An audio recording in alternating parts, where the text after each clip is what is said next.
Dan pemirsa, untuk membahas selengkapnya mengenai proyeksi perdagangan di pasar modal hari ini ataupun IHSG, kita sudah tersambung melalui line Zoom bersama dengan Bapak Raden Bagus Bima selaku founder dari Warkop Saham.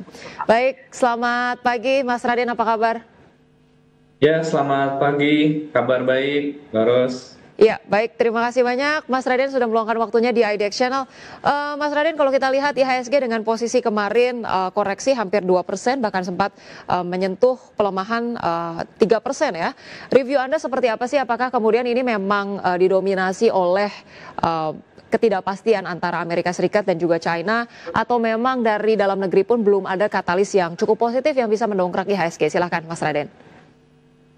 Ya, saya pikir ini ada dua hal pokok penting yang perlu kita perhatikan. Selain daripada adanya trade war lanjutan yang diramaikan ya di akhir pekan kemarin, ya terutama memang seperti biasa ya di beberapa waktu yang lalu pada saat trade war yang di tahun ini juga, yaitu terjadi juga di akhir pekan. Jadi saya pikir ini satu siklus beberapa kali terjadi. Dan puncaknya memang yang kedua, memang IHSG kita sekarang berada di puncak yang di level tertingginya. Ditambah lagi dengan beberapa emiten yang memang menguat sudah terlampau sangat signifikan gitu dari akhir perdagangan di September sampai berlanjut di awal perdagangan Oktober ini. Jadi saya pikir kalaupun terjadi koreksi dari market kita, ini memang terjadi koreksi yang masih dalam hitungan yang wajar menurut saya. Dan ada hal yang cukup menarik, Mbak Ros. Jadi menurut saya market kita tidak hanya merespon dari apa yang terjadi di market global saat ini ya antara US dan juga China. Sebenarnya sentimen apapun yang bisa membawa hal negatif, memang ada kemungkinan besar IHSG kita terkoreksi. Jadi menurut saya yang membuat IHSG kita terkoreksi bukan karena hanya beritanya, justru IHSG kita terkoreksi karena memang sentimen dari market global yang juga ikut terkoreksi gitu. Kalau seandainya kalau seperti sekarang ini kita lihat ada beberapa sektor yang masih menjadi unggulan seperti di emas, ya terus juga ada beberapa emiten lainnya yang memang terlihat agak defensif gitu. Dan yang turun adalah emiten-emiten yang memang sudah menguat cukup signifikan gitu di sepanjang September dan juga di awal Oktober ini. Jadi saya pikir pelemahan kali ini sangat wajar sekali apapun sentimennya dari global, karena memang saat ini kenaikannya sudah terlalu tinggi gitu untuk beberapa emiten yang mendrive IHSG kita sampai sejauh ini. Baik, review dari Mas Raden ini merupakan koreksi yang cukup wajar untuk IHSG, diiringi dengan adanya ketidakpastian ataupun momentum wait and see dari perekonomian global begitu ya. Sekaligus bagaimana kemudian saham-saham berkapitalisasi besar ini sudah terjadi aksi profit taking karena sudah naik cukup tinggi. Tapi kalau Anda lihat dari sentimen global antara tarik ulur Amerika Serikat dan China, Anda melihat posisi ini seperti apa sih Mas? Cenderung saat ini masih perlu untuk wait and see, ataukah kemudian memang sudah ada tendensi ini dalam pekan ini atau pekan-pekan ke depan investor akan cenderung mengamankan diri dengan berpindah ke aset safe haven nih, Mas Raden?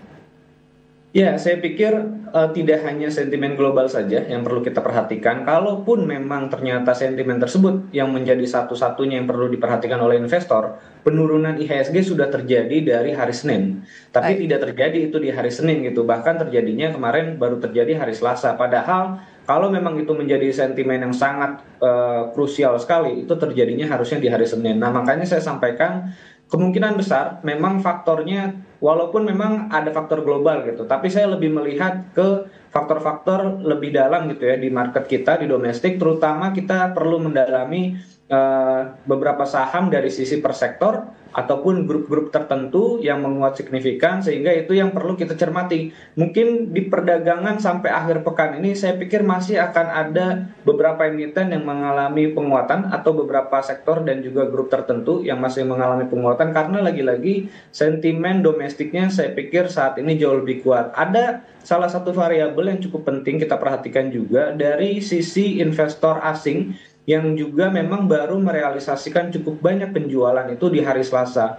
Ini saya pikir juga bertepatan juga dengan posisi beberapa saham yang memang sudah beberapa emiten ya mencapai level ATH-nya gitu untuk di perdagangan hari Senin kemarin dan juga di hari Selasa. Jadi saya pikir pelemahan yang terjadi di hari Selasa ini perlu kita cermati dan juga kita perlu melihat lebih detail emiten mana yang lebih menarik atau sektor tertentu mana yang tetap bisa membuat melanjutkan penguatan kembali gitu bahkan sampai di akhir pekan di minggu ini. Baik, baik. Anda melihat kemudian sentimen domestik masih cukup kuat begitu ya untuk kemudian kita boleh optimis dengan IHSG.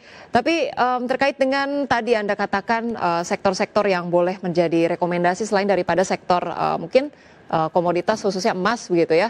Anda melihat sektor-sektor apa saja sih yang boleh menjadi watchlist di beberapa pekan ini? Ya, sebenarnya ada dua yang menarik ya, selain daripada gold. Kalau gold memang saya pikir ini kita bisa terus mengikuti ya, artinya selalu ada sentimen positif ketika ada kabar-kabar negatif gitu dari global. Salah satunya yang terjadi saat ini di emas, beberapa emiten seperti di Archie, BRMS, PSAB ini yang mendominasi kondisi market gitu. Nah, selain daripada itu ada dua sektor yang menarik yang saya perhatikan. Walaupun ini dua sektor tapi tidak semuanya kita harus beli gitu. Saya melihat pertama dari otomotif yaitu adalah dari Astra, lalu dari infrastruktur yaitu adalah dari Telkom ya. Dua emiten ini menurut saya yang saat ini mungkin investor belum melihat secara detail. Kalau saya perhatikan dari 2 bulan terakhir ini, Mbak Ros, jadi akumulasi investor asing terjadi di dua emiten ini. Ya, jadi dari sekian banyak saham big caps, ya, saham blue chip, hanya ada dua emiten yang mencatatkan net buy yang cukup signifikan gitu. Astra sendiri dalam 2 bulan terakhir ini atau dalam 60 hari terakhir, Astra mencatatkan net buy sampai di 3 triliun. Terus Telkom mencatatkan di level sekitar 2 triliun. Saya pikir ini satu hal yang sangat positif, bisa menjadi opsi ya untuk pemirsa yang memang ingin mengambil kesempatan pada saat nanti koreksi. Salah satunya adalah Astra dan juga Telkom. Baik, tadi dikatakan beberapa saham yang boleh menjadi watchlist, tadi saham-saham sektor emas tentunya, kemudian dari otomotif ada Astra dan infrastruktur ada Telkom, boleh dinantikan retracement yang menarik gitu ya Mas Raden ya,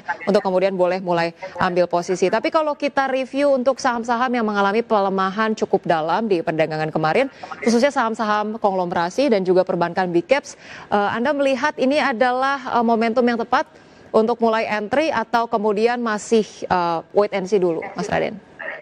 Ya, saya pikir penurunan ini pastinya perlu kita tunggu penyesuaian beberapa waktu ya. Apakah akan ada lanjutan penurunan yang signifikan di hari ini sehingga kita bisa mulai masuk kembali bertahap di hari ini, atau justru penurunannya mulai ada perlawanan, atau justru hari ini konsolidasi. Nah, menurut saya kemungkinan yang paling besar memang masih ada lanjutan koreksi karena investor yang keluar kemarin ya cukup banyak dan didominasi oleh investor asing yang dimulai hari Selasa kemarin.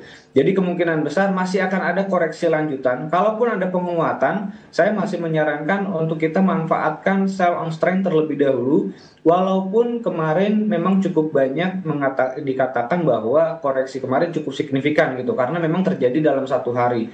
Tapi kalau kita lihat secara year to date, ya penguatan emiten-emiten tersebut sudah sangat signifikan gitu sehingga kalau kita lihat penurunan yang terjadi di hari kemarin, sepertinya penurunannya masih dalam kategori yang wajar. Artinya kalau kita baru ingin memanfaatkan masuk ya ke emiten-emiten yang terkoreksi kemarin, saya berpikir kita untuk bisa menahan diri ya, kita buy on weakness. Kalaupun ternyata terjadi penurunan yang cukup signifikan, kita bisa mengikuti pola yang ada di market gitu. Apakah kita menerapkan strategi scalping karena penurunannya cukup signifikan, atau kita polanya trading biasa saja secara harian karena penurunannya secara bertahap. Jadi kita siapkan beberapa alternatif strategi mengantisipasi apa nanti yang terjadi di market. Jadi mau nanti turunnya signifikan atau dia konsolidasi atau turun perlahan, kita sudah siapkan beberapa plan gitu untuk bisa masuk ke emiten-emiten tersebut.